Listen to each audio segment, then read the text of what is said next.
I mean, from the start, I noticed there was something wrong. Every time Ariana would sit, Pat would sit in the front of the room and would share first, and during the young people's meeting, just so you could stare at her with this sick grin, this ear to ear grin, and nobody ever paid attention to that.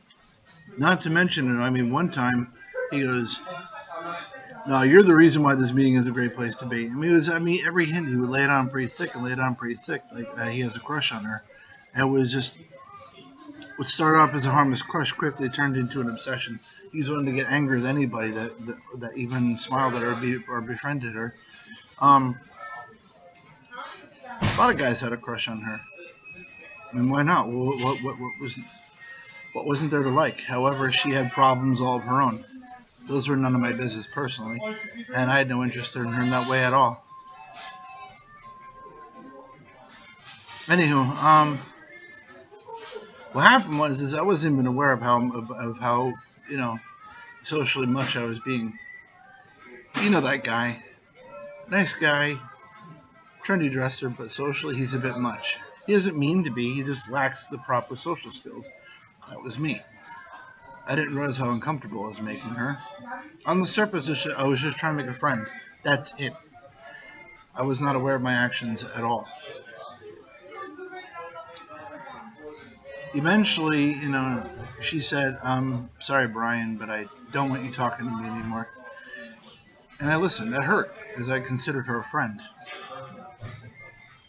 You know, everything was okay for a while on the surface, or so I thought. But truth came out, and that what was really going on was starting to resurface. Well, I didn't quite get how I made her feel up until this other guy who came back into the picture, started going to AA meetings, and at the first AA meeting I went to, the Midnight Madness meeting, which operated 12 o'clock midnight on a Friday night, he started getting up in my personal space, asking me creepy questions, whispering in my ear. I mean, this guy would lay it on thick again and again and again, and it was like, dude, is there any end to you? He made my hair and the hairs on the back of my neck stand up, made my skin crawl, and I wanted to jump out of my skin and run. Secretly, I felt like some secret place inside of me was broken into without my permission. And it was a horrible, nasty, rotten feeling. And I asked my therapist at the time, I said, "Is that how women feel when guys won't take a hint?" She said, "Yeah, that's exactly how it feels. Congratulations." I'm like, "What the hell do you mean, congratulations?" She said, "You've been sexually harassed."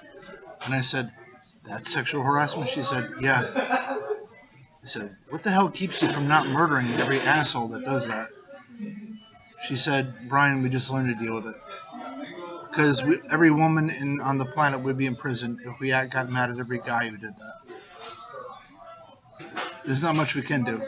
Now, bear in mind, this is over a decade, way before the Me Too movement even happened, so America was still in the dark about how wrong it is to behave in that manner.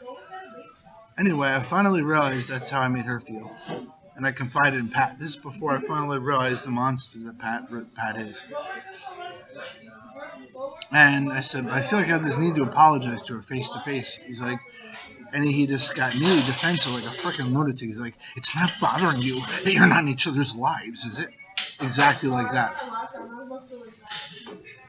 You read about people like this in books, you see them in documentaries, you see them in movies, but I can promise you this much: nothing ever prepares you being face to face with a person that fucking crazy. This guy was high off of his own anger. And finally, everything Scott was telling me, everything my best friend was she was telling me, everything they're both telling me, finally was staring me right in the face. Not only is this guy a fucking lunatic, but this guy was obsessed with Ariana. And wow, I was like, wow. I said, "Okay, you have a nice night." And I just gingerly got out of his truck because he gave me a ride home. And I confided in somebody else my own age. I figured, hey, why not confide in somebody my own age? We'll call him Sam. Sam went back and told Pat every little thing I said. Finally, I didn't know he did until I got in Pat's truck. Pat had a Bowie knife strapped to his belt and told me that him and his sponsor were going to beat the shit out of me, and were going to kick my ass, were going to put me in the hospital if I mentioned him and her ever again. And I'm like, let me out of the car. He's like, no. I'm like, pull the damn car over now. He said, no. And I went to open the car, and he said, you'll fall. I'm like, I don't care. You just threatened me, dick. I had to say and do whatever this guy wanted just so he would pull over the truck and let me out. I had to say and do whatever this guy wanted just so he would pull the truck over and let me out. That scared the hell out of me. I would rather not relive that ever again. Things are never the same after that. All I knew is that I wanted him to pay. And like now, I'm not the kind of guy that let things go. You knock me down, I'll keep coming back and coming back and coming back just on sheer principle alone to make sure that you don't get away with it. And he's not getting away with it now because I'm telling the public what's going on. Hey, he even managed to sit there and sucker my abusive oldest brother into siding with him. Yeah, he always left out the fact that he was obsessed with Ariana. He always left out the fact that he'd always kiss her butt. He'd always leave out the fact that, you know what, that deep down, she probably wanted to get away from him as much as she did any other guy that had a crush on her. Meanwhile, my friends, the goth couple, they ended up relapsing. They disappeared for a while. I didn't know what happened to them. But that's one of many ugly situations that I stare at every single day, or that I remember. Eventually I stopped going to the young people's meeting. I still went to meetings, but on an average in Kingston, New York, there's about 3 AA meetings a day. There's about 35 to 40 people per meeting, and they pull in on an average of about $1,200 a week as a whole. In Kingston, New York, and all the AA meetings as a whole, they pull in about $1,200 a week. So which means on a month, that's, do the math. Yeah, that's about $10,000, $10,000 a month. That's it. Again, Kingston, New York, all the meetings as a whole has become a conglomerate that pulls in a lot of money, tax-free money.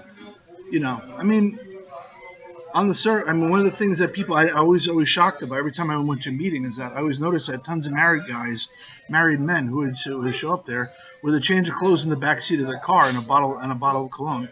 I thought, don't their wives ever pay attention to this? And the girls who are fresh out of rehab, they'll be preying on them like wet on rice.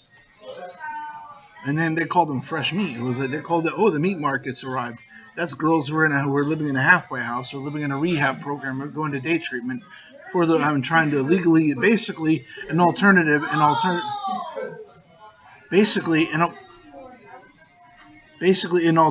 to going to jail. So they would show up, and it would be a constant barrage of nonsense.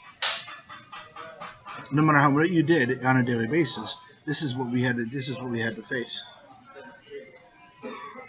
In fact, you couldn't go to one AA meeting without sitting there and having to look at this. Not to mention guys like me, I couldn't even be nice or polite to a girl without her assuming that I was hitting on them because they were getting preyed on by guys. After about 10 or 12 years, for the men who've been going to AA meetings, it's no longer about remaining sober anymore. It's about how many women you could tag behind your wife's back and get away with it. I'm shocked. Your average married man who goes to AA meetings 10 years or more, they're not going there to remain sober. They're going there for the sole purpose of cheating on their wives. Why do you think they spend so much time in AA meetings and having sponsors? The reality is, who wouldn't want to do that? Who wouldn't want to sit there and who wouldn't want to go to an AA meeting and feel important? Where you have someone who looks up to you and wants to take your advice, where they see you as a cheapo, downgraded version of Anthony Robbins, and meanwhile, these guys don't know their ass from a hole in the ground. It's like, bear in mind, it's like you want to sit there and grab them by the scruff of their neck. It's like, wake up! This is a drunk. This is a fuck up. They may wear a suit and a tie. They may have their shit together now. But they're not any better than you are. If they had any fucking sense, they would go to a doctor and get real help and walk away from this and stop living this way. This is narcissistic, fucked up behavior.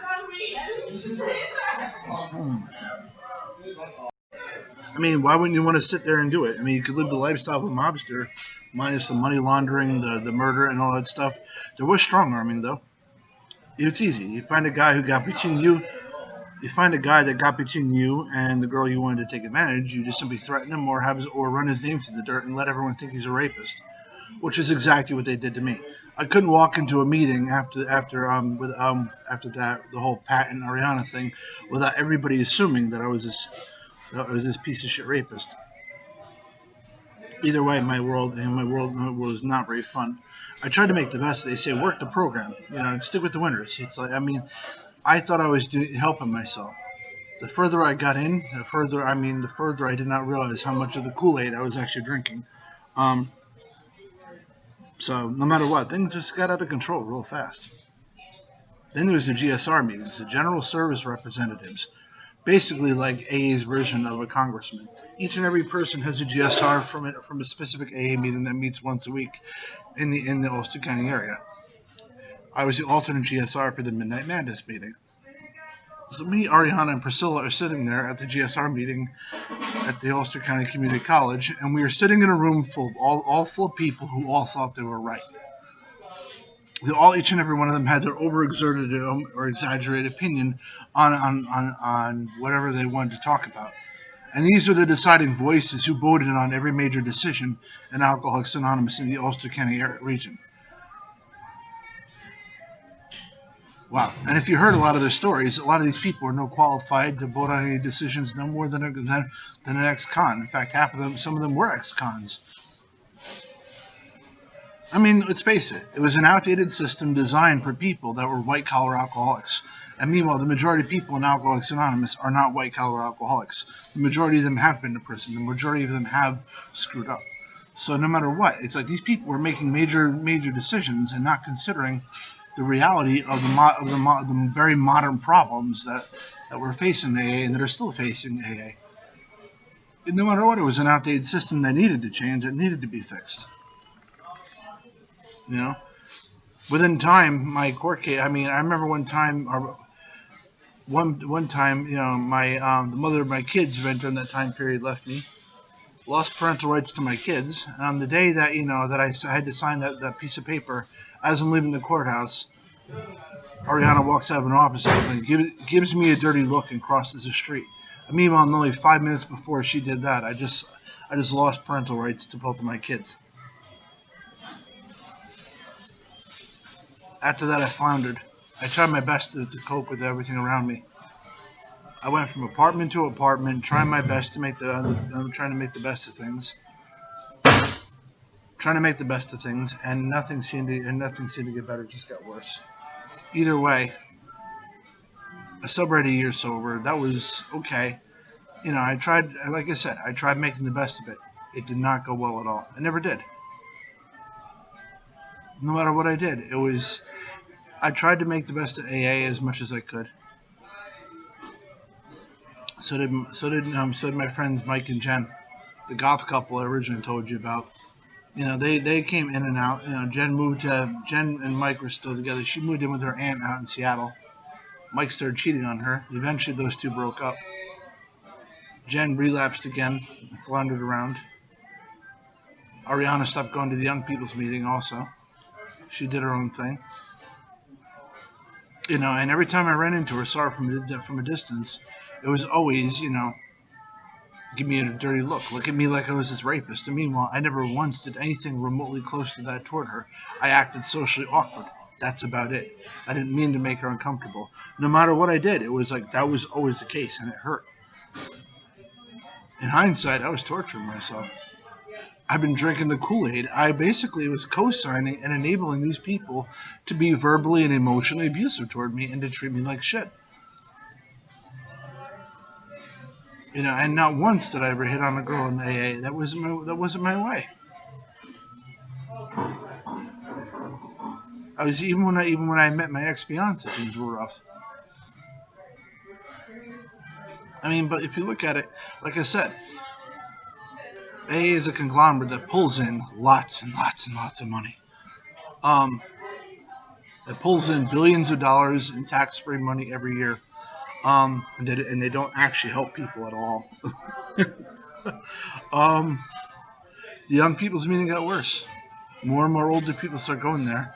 Eventually, some people start calling it the pedophiles convention because it seemed like a bunch of all those older adults were. It was creepy.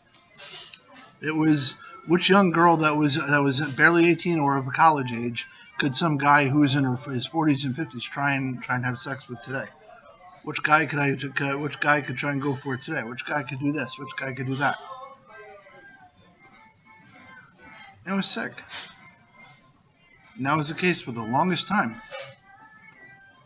And these people were well over the age of 29. They were in their 30s, 40s, some of them were in their 50s, and they're sitting there hanging around these young people like they're still young.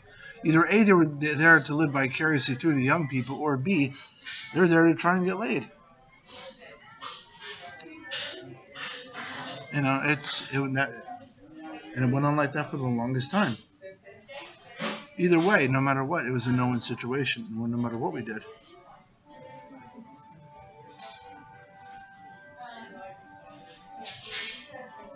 One of those people that I got separated from the original young people's meeting was another guy named James. James eventually hightailed it to Seattle, then he went to Florida. I don't know what happened to him. He disappeared. Years later, I ended up moving to New Paltz, and suddenly I run into him. When I originally knew him, he was a headbanger. I could barely recognize him. He had weird colored hair. He was wearing all this punk rock regalia. I mean, he just looked completely like a totally different person. And he said, "Call me Lunchbox." I'm like, "Yeah, I'm not calling you Lunchbox. I'll call you James. That's what your name is, James." He had been in touch with Pat the whole time. And one of the things I learned is that he learned from Pat how to lie to impressionable people who didn't know any better. He learned how to talk his way out of facing up to. He learned how to talk his way out of facing up to the consequences of his actions. And he learned to sit there and bullshit people. So for every bad and stupid thing he did while he was neck deep in addiction around that time, he equally was able to talk his way out of it. Not to mention, he had a bad case of Crohn's disease, which meant every time he drank, he bled out of his intestines. The same people who he trusted and were the same people who would go and spread his business to everybody. In hindsight, what they wanted was for him to stop. That's all they wanted. They wanted him to stop. So did I. All I wanted was for him to stop doing drugs and stop the crap and to stop and not die.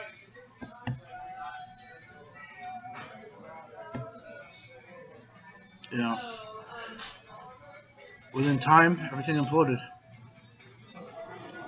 This older guy named Joe Shields. Joe Shields eventually got publicly disgraced for diddling too many young people, and 13 stepping. 13 stepping is when you start sleeping with somebody who has less sober time than you, and you leave them under the impression that they have to remain sober, that to continue sleeping with you. Right? They call it 13 stepping. That's actually sex trafficking. That kind of behavior goes on in AA all the time. Let's be real here. Sex trafficking is a felony, and that goes on more often than not. And I can promise you this much. The fact that the feds haven't busted and arrested everybody and raided every AA meeting in the country is a miracle. So no matter what. I could say Pat Duffy is one of the main primary people that is guilty of sex trafficking. He's aided in it. He's covered it up. When I went to AA meetings in New Paltz, I noticed that the same guy who owned the bar McGillicuddy's would spend 6 days a week going to the meeting, to the nooner. They called it the nooner. A lot of people called it the loony nooner because a lot of crazy people went to that meeting. The scary part is it would operate in a church. At the same church, they would have a child's daycare center going on, and that was creepy in itself. There's half the people that show up there were criminals. Some of them were certified sex offenders, and it was crazy.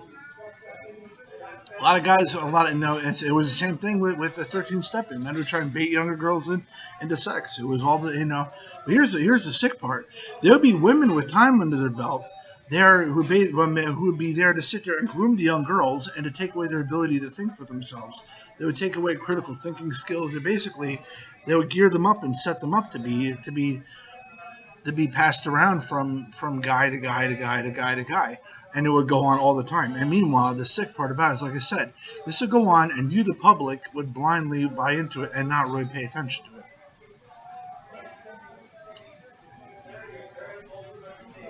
Either way, within time, everything caught up with that. Caught up. Everything caught up with everybody.